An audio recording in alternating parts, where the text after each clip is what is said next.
مولا نے فرمایا کہ یہ انسان سوئے ہوئے ہیں، یہ انسان سوئے ہوئے ہیں، مگر ان کی آنکھ اس وقت کھلنی ہے جب موت کا تھپڑ لگے گا، یعنی ادھر سے موت کا فرشتہ آ جائے گا تو وہ آپ کو بلائے گا کہ آئیں، آپ کا ٹائم ختم ہو گیا۔ اس وقت بندہ سوچے گا کاش میں کچھ کر لیتا، مگر اس کاش کا فائدہ نہیں ہونا۔ میرے دوستو، اب آپ کے پاس ٹائم ہے، آپ کوشش کریں اس ماہ مبارک کے اندر ان تینوں راتوں کے جو ہیں جن کو شب قدر بولا گیا ہے، ان سے فائدہ اٹھائیں۔ معصوم سے کہا گیا کہ مولا آپ ان میں سے تینوں میں سے ایک ہی رات ہے نا، تو اس کو متعین کر دیں کہ کون سی رات ہے۔ تو معصوم نے فرمایا کیا تو یہ نہیں چاہتا کہ خدا بند عالم ہمارے چاہنے والوں کو زیادہ سے زیادہ عبادت کرنے کا موقع دے دے؟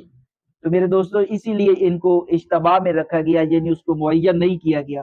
البتہ پھر آخری رات جو ہے 23 والی، اس کے اوپر زور دیا گیا ہے کہ وہ شب قدر یعنی کوئی پہلی رات میں نہ کر سکے تو اسے چاہیے کہ وہ دوسری رات، اگر کوئی دوسری رات کو نہ کر سکے تو پھر جو 23 والی رات ہے اس کو آپ نے عبادت کرنی ہے۔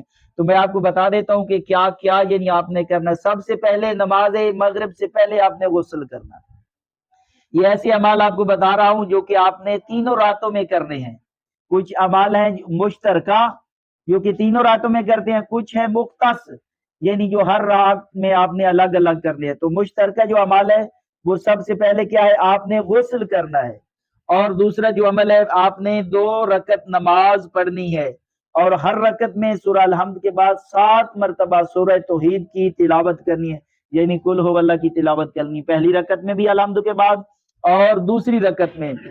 اس کے بعد آپ نے جب اس سے فارغ ہو جانا ہے تو اس وقت میرے دوستو آپ نے 70 مرتبہ پڑھ استغفر اللہ واتوب الیہ، اس کے اندر رب بھی نہیں پڑھنا، یہ آپ نے پورے 70 مرتبہ پڑھنا۔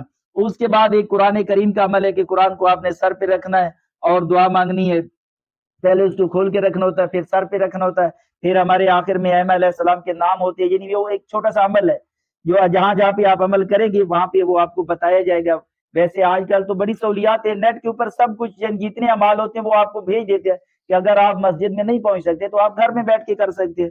تو میرے دوستو اسی طرح تیسرا جو عمل ہوگا وہ ہے زیارت امام حسین علیہ السلام پڑھنا۔ ان تینوں راتوں کے اندر آپ نے زیارت امام حسین علیہ السلام پڑھنی ہے، اور اس کے بعد آپ نے 6 دن کی قضا نمازیں پڑھنی، یا تو 100 رکعت نماز پڑھنی ہوتی ہے یا آپ نے 6 دن کی قضا نمازیں پڑھنی ہیں۔ اور ہم مشورہ یہی دیتے ہیں عوام کو کہ آپ ایسا کریں کہ 6 دن کی قضا نمازیں پڑھیں، اس کے ساتھ آپ کو مستحب کا ثواب بھی مل جائے گا، اور جو آپ کی ذمہ تھی نمازیں وہ بھی آپ سے گلے سے جو اتر جائے گی۔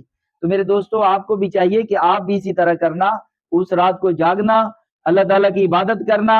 اور یہ جو 19 والی رات ہے، کیونکہ آپ کو پتہ ہے ہمارے مولا کا حضرت امیر المومنین علی ابن ابی طالب مولا کو ضرب لگی تھی، تو اس کے اندر جو کچھ خاص اعمال ہیں وہ یہ ہیں کہ آپ نے ایک تو 100 مرتبہ، پہلے تھا 70 مرتبہ جو پڑھنا تھا استغفر اللہ واتوب الیہ وہ پڑھنا تھا، تو اب جو ہے اس رات کے اندر مختص عمل وہ آپ نے 100 مرتبہ پڑھنا ہے کہ استغفر اللہ ربی واتوب الیہ، یہ آپ 100 مرتبہ پڑھنا ہے۔ تو میرے دوستو اس کے ساتھ اپنے مولا حضرت امیر المومنین علی ابن ابی طالب کے قاتل کے اوپر آپ نے لعنت کرنی ہے۔ عربی میں یوں کریں گے کہ اللہم الان قتلتا امیر المومنین۔ اگر آپ کو یہ جملہ نہ یاد ہوئے تو آپ اپنی زبان کے اندر بھی مولا امیر المومنین علی ابن ابی طالب کے قاتل کے اوپر لعنت کر سکتے ہیں، یعنی جس زبان میں آپ چاہیں آپ مولا کے قاتل کے اوپر لعنت کرنا، کیونکہ اسی شب کو ہمارے مولا کو ضرب لگی تھی۔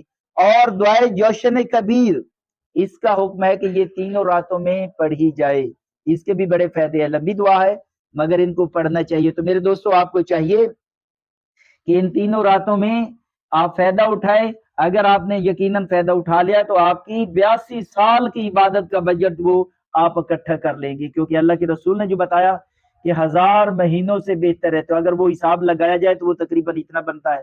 تو خدا بند عالم آپ کو اور مجھے تمام کو ان تینوں جو شب قدر کی راتیں ہیں ان میں عمل کرنے کی توفیق عطا فرمائے۔